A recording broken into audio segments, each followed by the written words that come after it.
Those of you who know me know that I could go on now for days about the architecture, but the colleagues who put this program together told me that I get a maximum of 10 minutes. So I better hurry up with this chapter. Let's first talk about the platform architecture of Business by Design.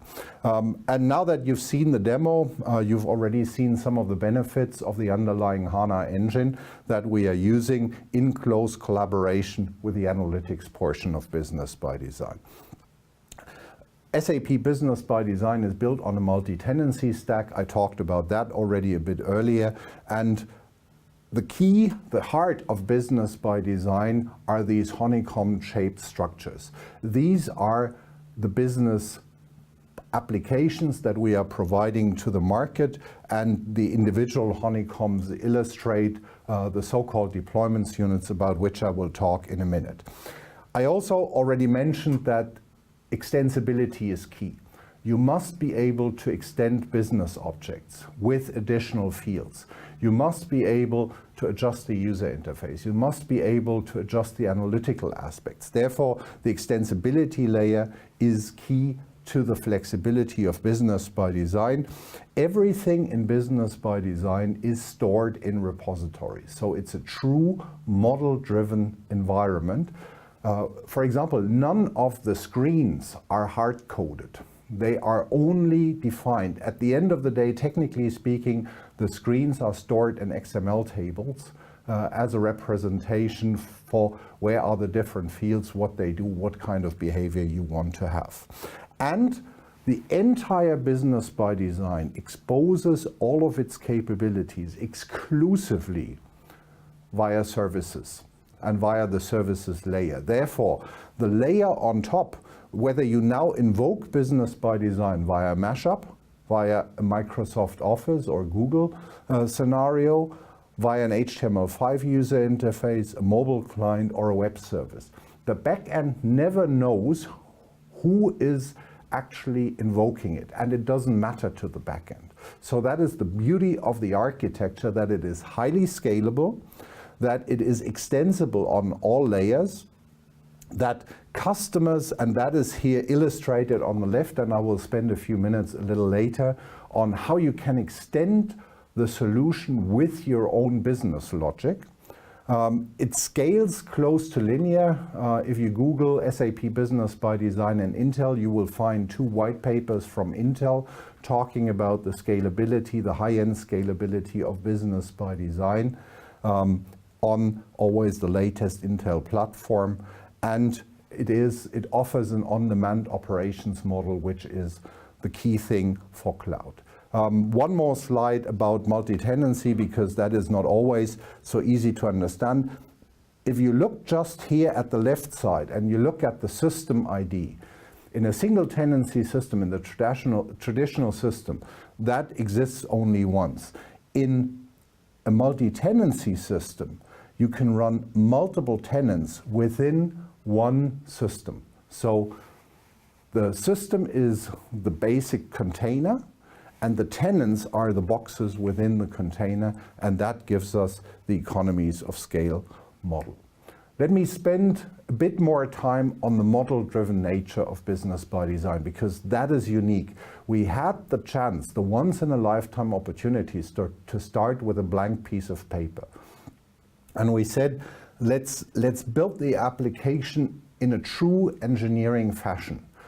We don't build a first cut and then we add on and add on and add on. No, we said, let's first analyze what are the business processes, what are the business capabilities that our customers would like to see, then disaggregate the business processes, come down to the layer of an individual business object. A business object could be a sales order, could be a purchase order, could be a business partner. So that is the overarching term which we are using for customer, supplier, employees, and so on and so on. Could be a production order.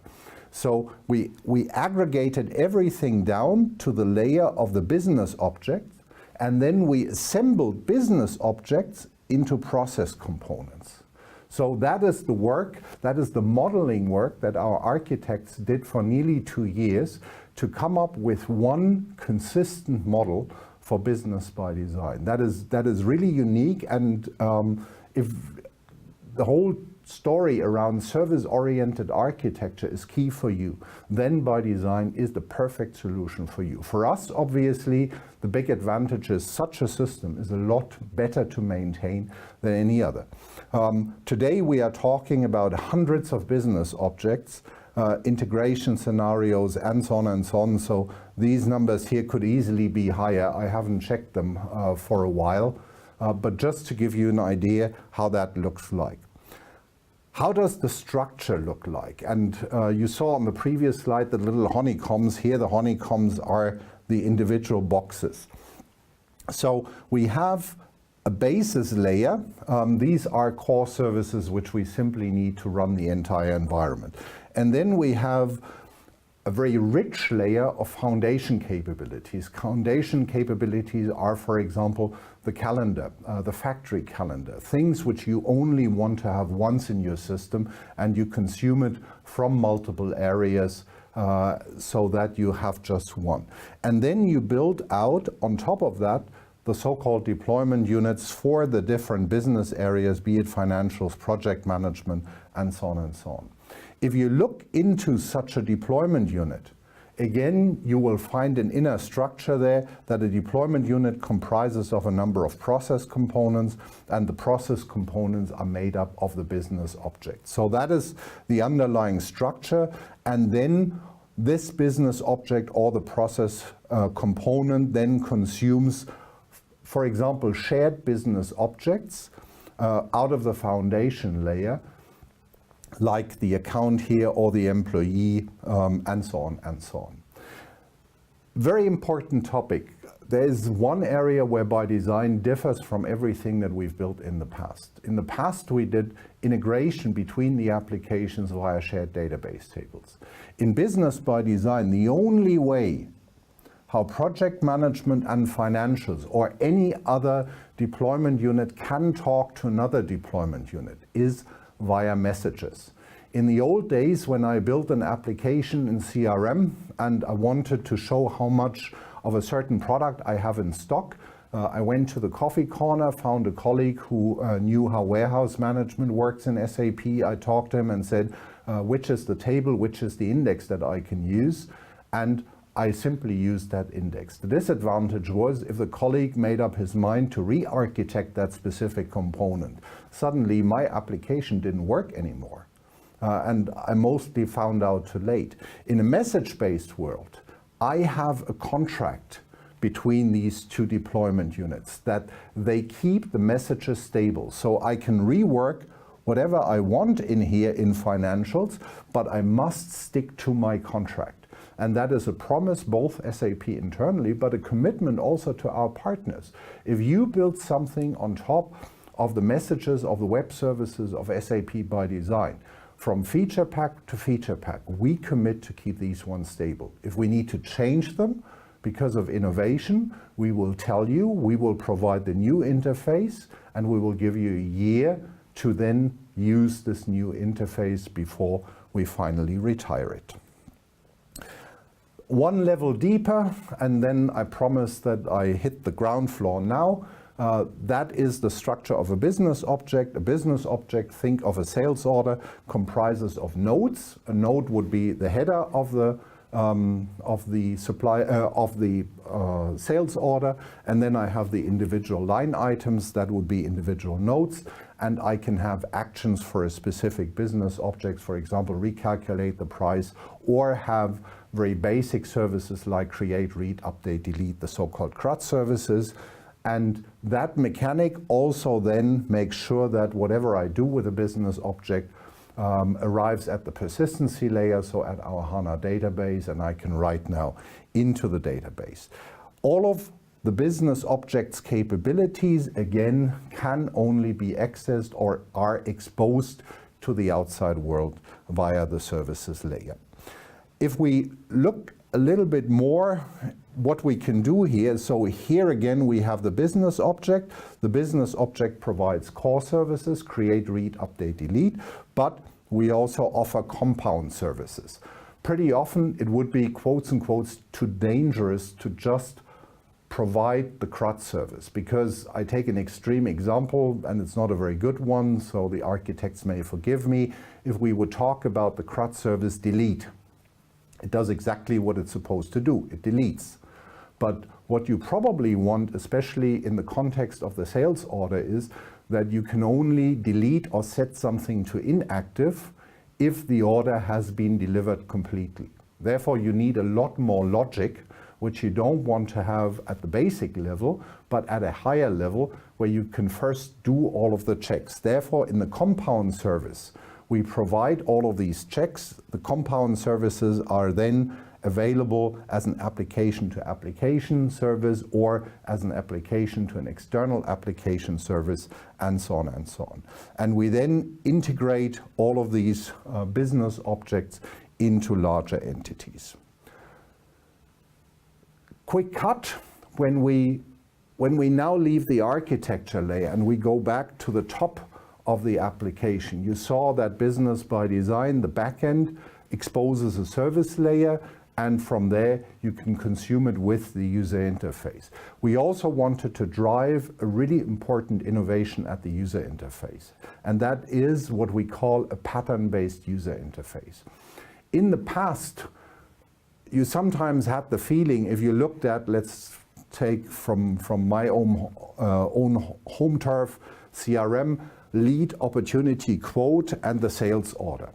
And you looked at the screens of these 4 steps in one process chain. You sometimes had the impression that they come from 3 different or 4 different organizations. With Business ByDesign, we said we standardize the way how the user interacts with the system once, and this is mandatory then for all applications. And this is the feedback which I also get from my customers. They say one of the best things about Business ByDesign is if you understand one application and you understand the underlying business, you understand everything else too. A list is always a list. So if you need to sit in for your colleague because he's on vacation or ill or whatsoever, and you know the business, and you know one area of Business ByDesign, you will find it easy to sit in for this colleague and take over additional responsibilities. So again, the user interface concept comprises of different components like the UI elements that can be individual push buttons or fields, which we then aggregate into UI patterns, which we then aggregate up into so-called floor plans. And once you understand how the floor plans work, the system will always look the same to you. So that is an absolute key innovation which we drove here. And as I said, the backend exposes itself via services and has no knowledge about who's actually consuming it.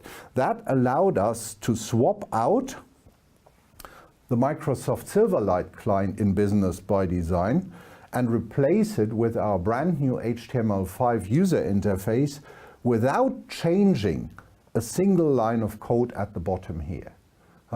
That is one of the biggest advantages of a model-driven architecture, and this gives me a fairly relaxed feeling also about the years to come. If we would see a new wave of innovation in mobile applications, or if we would see HTML6 coming around the corner, or if suddenly Adobe digs up Flash again, it doesn't matter. I can always react at the user interface layer, and I don't have to rewrite the applications. And very important also for my partners, they don't need to rewrite the user interfaces. I will provide the technology for them, and they will be automatically on the latest technology. Obviously, the user interface also takes care of what you are allowed to see. So there's a direct association between which are the work centers that you are allowed to see and what is the data that you're allowed to see. Because very often this is a fairly complicated matrix. So that yes, you're allowed to see this in this application, but you belong to this and this sales organization, and therefore you can only see these customers and the associated sales orders. That is also the reason why it's not a good idea to directly access the data at a database level. because the database mechanism never has the power to model these complex authorization schemas. Therefore, the way to do analytical work in Business ByDesign always goes within ByDesign through all of the access control lists and the authorizations, and you see what you're allowed to see. And if you call the analytical subsystem from the outside via OData, we enforce the same stringent behavior, and therefore we commit that you can only see what you've been authorized by the system administrator to see in the system.